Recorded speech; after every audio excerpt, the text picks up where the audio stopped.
हम बेंगोली लोगों में एक रिवाज है कि जन्मदिन, शादी, गोद भराई, कोई भी शुभ काम हो तो जिसका जन्मदिन है या फिर जिसका शादी है या फिर जिनका गोद भराई है उनको खाने में बहुत सारा आइटम थाली में परोस के दिया जाता है। हर तरीके का खाने के अंदर जो खाना सबसे पहले दिया जाता है वो है 5 तरीके का भुजिया।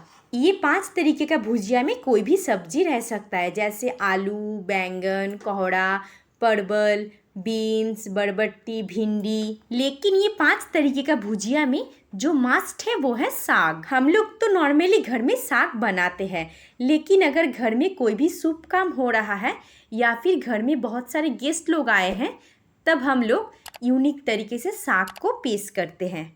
तो हेलो फ्रेंड्स, गुड मॉर्निंग। फिर से संगीता से यूनिक लाइफस्टाइल की एक नई व्लॉग में आप लोगों को बहुत बहुत स्वागत है। आप लोग कैसे हो? आशा करते हो आप लोग स्वस्थ है। ठीक है, मैं भी ठीक हूँ। एक ही तरीके से साग बनाते बनाते मुंह खराब हो गया, इसीलिए आज सोच लिए कि आज कुछ यूनिक तरीके से साग को बनाएंगे। इसीलिए मार्केट से एक बंडल साग ले आए। इधर लाल साग और हरा साग दोनों ही मिक्स्ड है। आप लोग चाहते तो कोई भी एक कलर का साग ले आ सकते हैं। हम जब खरीदे थे ये बंडल में दोनों कलर का साग मिलाया हुआ था, इसीलिए हम ये साग खरीद लिए। साग को पहले अच्छी तरीके से चुन लेते हैं, फिर धो के साफ करके एकदम महीन करके काट लेते हैं। जो साग का डंठल एकदम नरम है वो साग का सिर्फ पत्ता ना लेके थोड़ा सा डंठल भी ले लेंगे। आप लोग देख ही सकते हैं, ये साग का डंठल समेत काट लिए। आप लोग देख लीजिएगा, अगर डंठल नरम रहेगा तो वो साग का डंठल आप लोग ले सकते हैं। साग को अच्छी तरीके से चुन लिए, फिर साफ पानी से अच्छी तरीके से धो के एकदम महीन करके काट लिए। साग जितना हो सके महीन करके काटिएगा, क्योंकि महीन करके कटी हुई साग जब बनाइएगा तब खाने में और भी स्वादिष्ट लगता है। साग को एकदम महीन करके काट लिए। अब चलिए साग बनाने के लिए ओवन में अब कढ़ाई चढ़ा देते हैं। कढ़ाई में दे देते हैं 4 से 5 टेबलस्पून सरसों का तेल।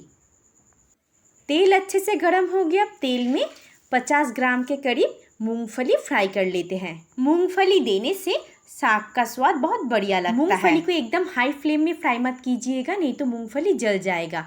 इसीलिए मीडियम फ्लेम में मूंगफली को 1 से 1.5 मिनट के लिए फ्राई कर लीजिएगा। आप लोग देख ही सकते हैं मूंगफली अच्छे से फ्राई हो गया। सारे के सारे मूंगफली का छिलका फट रहा है। इससे ज़्यादा फ्राई करेंगे तो मूंगफली का कलर चेंज हो जाएगा।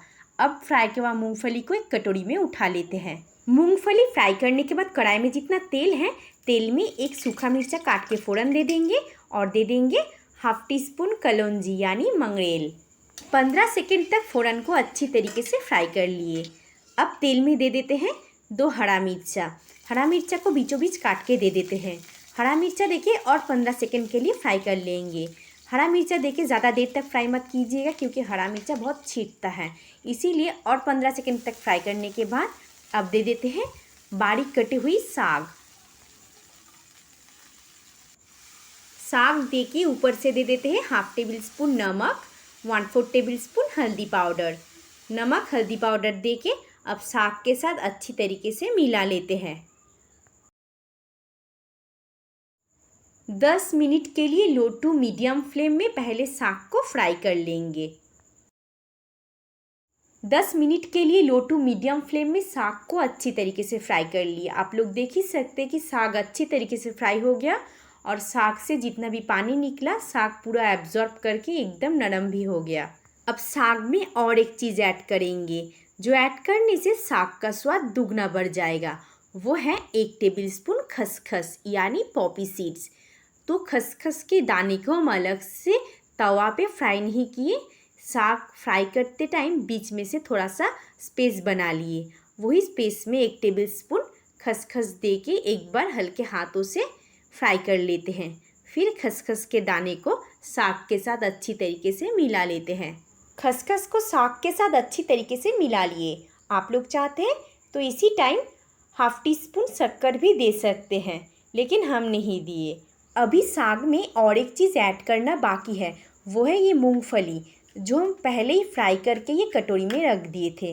अब ये मूंगफली को साग के साथ मिलाना है। अगर आप लोग चाहते हैं तो ये गोटा गोटा मूंगफली साग में दे सकते हैं, लेकिन हम थोड़ा सा इसी तरीके से तोड़ के देंगे ताकि साग खाने में और भी बढ़िया लगे।